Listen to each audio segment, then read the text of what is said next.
and on the right is Lord Jacob Rothschild. This picture was taken on the lawn of Waddesdon Manor, the palatial mansion, the fabulous mansion that belongs to Lord Jacob Rothschild, the fourth Baron of the Rothschild clan. Even Warren Buffett, the richest man of America, investor, by the way, in the preferred stock of Goldman Sachs, owner of several other American banks, financial advisor to candidate Barack Obama, evidently in the pocket of Lord Jacob Rothschild. Now you know who chose Arnold Schwarzenegger to be governor of California. In fact, this picture was taken just 4 months before the election of Arnold Schwarzenegger as governor of the Golden State of California. But if that wasn't enough, in his own family, Obama has somebody to watch over him. Here is a man you may not recognize, but it happens to be a Jewish rabbi. Oh, yes, he's black. And oh, yes, you can be a black man, but you'll never be a Jew. But nevertheless, he proclaims himself a rabbi. It is a Jewish rabbi. It is a black man. It is the cousin of Michelle Obama. He's a Jewish rabbi. The fix is in. Do you want to be a real Jew, though?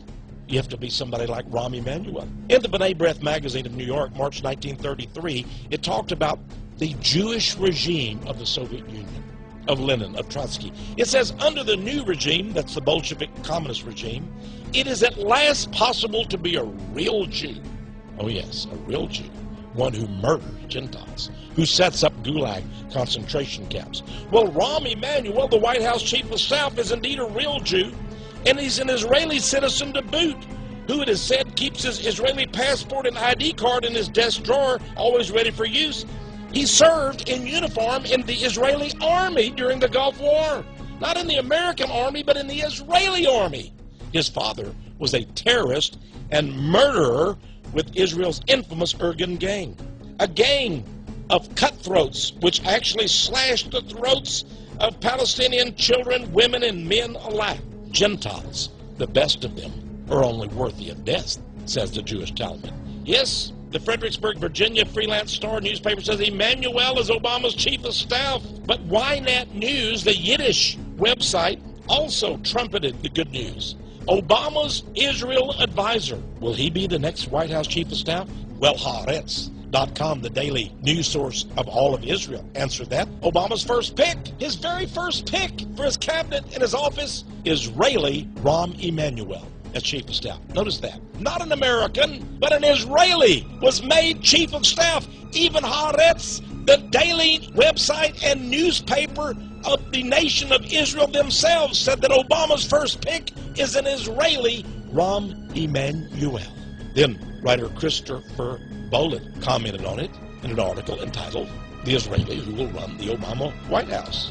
The Jewish Press newspaper, the largest independent Jewish weekly in the world, had this article on it. It was headlined, "Obama's pick for chief of staff, committed Jew, political attack dog, Rahm Emanuel." This was a strange item out of the Idaho Observer, commenting on Rahm Emanuel. It seems that shortly after the inauguration, Obama was meeting with House Speaker Nancy Pelosi. When Obama's chief of staff, Rahm Emanuel, began cracking his knuckles. The president reportedly requested that Emanuel cease cracking his knuckles. At that point, Emanuel held up an offending knuckle up to Obama's left ear and, like an annoying little brother, snapped off a few special cracks.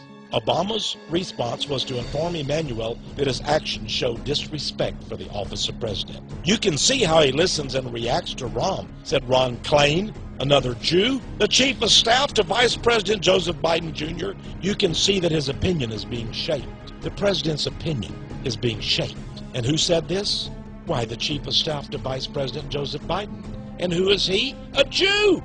The White House chief of staff to President Obama is a Jew. The Vice President's chief of staff is a Jew. The Secretary of Treasury is a Jew. The head of the Federal Reserve Board is a Jew. Jew, Jew, Jew.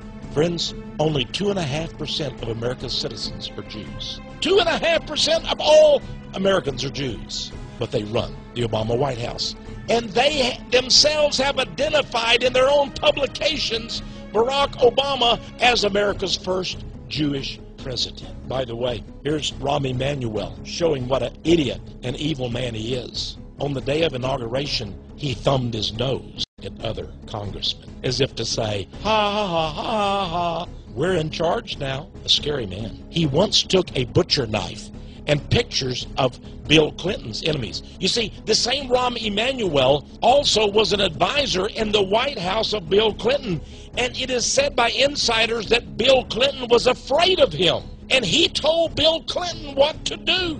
He's the man who planted Monica Lewinsky there so that the Jews could blackmail Bill Clinton. And then when Congress voted to impeach Bill Clinton, insiders say that Rahm Emanuel took a butcher knife and pictures of the leading Republican opponents, and they held a staff meeting of the cabinet with President Clinton, and Rahm Emanuel took the butcher knife and he took each picture of the Republican enemies and he stabbed them. He said, this man, dead man. This one, dead man. This one, dead man. He once got angry with an opponent, a political opponent, and he took a dead fish and sent it to the man, to his enemy, by mail. And what does that mean in the Jewish mafia, or even the Sicilian mafia, to receive a dead fish in the mail? I think you know. It was Rahm Emanuel who stated it, and it was quoted in the Wall Street Journal. You never want a serious crisis to go to waste. And what I mean by that is an opportunity to do things that you didn't think you could do before. Don't let a crisis go to waste. Which reminds us of what the Illuminati revolutionaries in France said, carpe diem, seize the moment. It reminds you of what Barack Obama said, this is the moment. Rahm Emanuel, the man who is infamous for using the F word, and yet people are afraid of him. Dick Morris, who was the chief political advisor to Bill Clinton, had this to say on Fox News. Clinton never told the truth to Emanuel. He constantly cut Rahm out. He was afraid of him because Rahm was always in business for Rahm, and Rahm would leak to the Washington Post. He would always make sure his image was perfect, and he had in the back of his mind the political career he now has. And Obama's making a huge mistake in picking this guy, because whenever he does something this guy doesn't like, he's going to read about it on the front page of the newspaper. What? Dick Morris, himself Jewish, by the way. Rahm Emanuel is a bad sort, he said.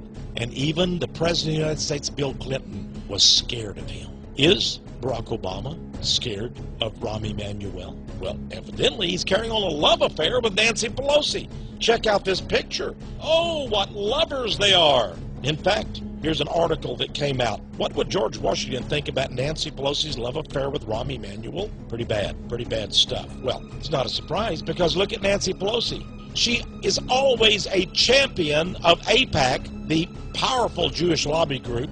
Here she is with her own daughter holding up a six-pointed Jewish-Israeli flag and demonstrating on behalf of Israel. It was U.S. Senator Ernest Hollings back in 2004 that talked about the power of the Jewish lobby and how they control the U.S. Congress. He said you cannot have an Israeli policy other than what AIPAC, that's the American Israel Public Affairs Committee, gives you around here. I can tell you, he said, no president takes office, I don't care whether it's a Republican or a Democrat, that all of a sudden AIPAC will tell him exactly what the policy is. Now look at Obama. Look at his slavish devotion to Israel. He is indeed Rothschild's choice.